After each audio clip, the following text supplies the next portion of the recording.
I said if it starts snowing again, we're going to do a video on capturing snowflakes.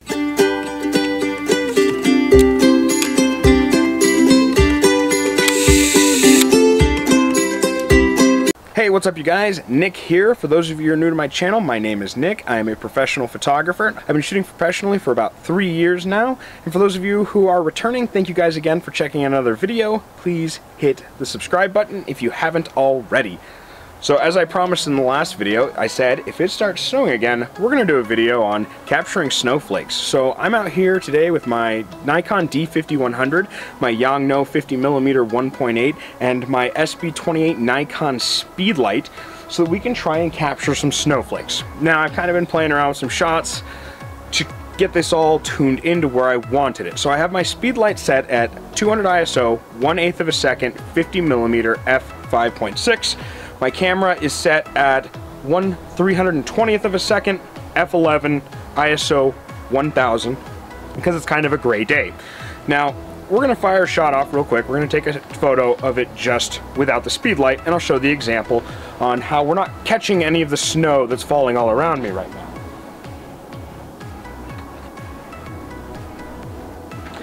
So there are some snowflakes in that photo, but there's not a lot. There's not a lot of particles. You can't tell how much is actually coming down. So we're going to switch on the speedlight real quick and see how much of a difference that makes. So I'm going to show that example real quick, but as you can see, there are significantly more snowflakes in that photo.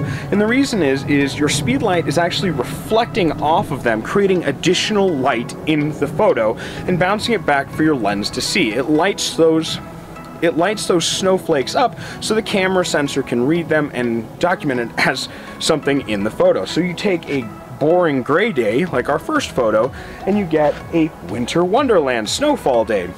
And that's really the difference that this speedlight makes. Now, you don't just have to use a speedlight. You can use strobes, you can use the flash on your camera, you can use the flash on your cell phone camera in order to get that effect. The key is to use a faster shutter speed, as we discussed in the shutter speed video on capturing different types of movement, and I'll link that up here, as well as I use a higher f-stop number. That way more is in focus for shots like that. That way the snowflakes don't show up as big giant orbs. I'll show an example of that right there, and that is our f-stop video and discussing how that affects your photography.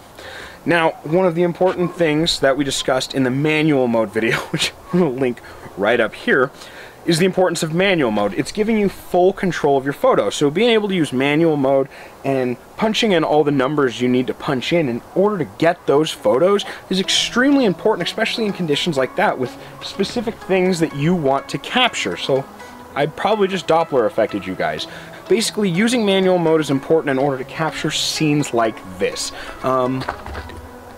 You can't even really see the snow falling on the LCD screen. I'll have to blow it up on the computer. But let's take a couple more shots. You can't even really see the snow falling in the video itself as far as the LCD is concerned. I'll have to see it on the computer. But let's take a couple more shots, you guys. We'll kind of do a slideshow and discuss them.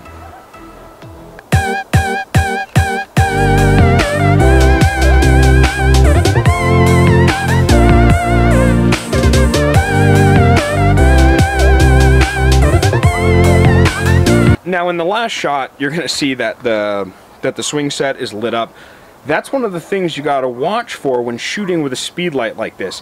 If you take a shot at something that's going to cast a shadow, that shadow might appear in your background, and kind of the way I feel is it takes kind of that mysticism away from the photo. Whereas if I take a shot of the landscape where there isn't any shadow being cast, or there's not really any of that harsh speedlight light, because the speedlight is a very harsh light to use. And actually, I'll take a picture of the wall over here as an example.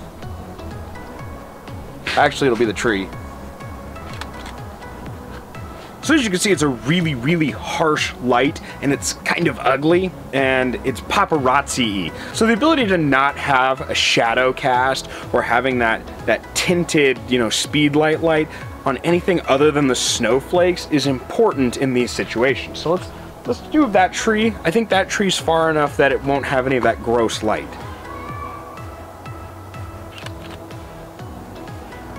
We have a little bit of the gross light, but it's nothing that can't be fixed in Lightroom. That's why it's important to shoot in RAW, and we'll actually do a video on why to shoot in RAW.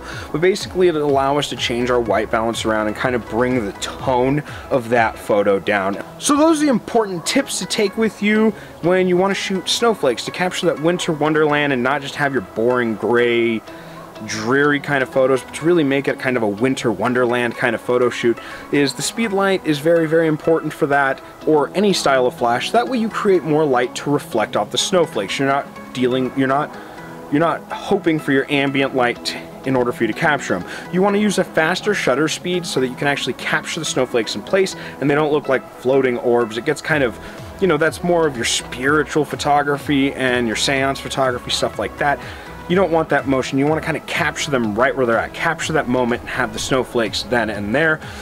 And then f-stop, my personal preference, a higher number f-stop. That way I have a larger depth of field when I'm shooting. That way a lot more things are in focus and it's actually a sharper image, and that really brings the whole winter wonderland thing together. So thank you guys again so much. My fingers are starting to get cold, so I'm gonna head inside. Please like, comment, subscribe, hit the bell notification so you guys know right when I upload. If you like the video, please share it. All my social medias are down in the description, as well as my TeeSpring and the Facebook group I started, Beginner Photography, Tips, Trips, and Advice. Advice is spelled wrong, but go ahead and hop on there. Go ahead and send a request to join. I'll go ahead and add you to the group. You can submit your photos for constructive criticism, which we talked about in last week's video, as well as give constructive criticism of your own, or ask for any tips, tricks, or advice on your upcoming shoots, or things you want to give a try out. So thank you guys again so much for joining me. You guys have a wonderful day. Stay warm. Bye. It's too cold to snap my fingers, so snap noise.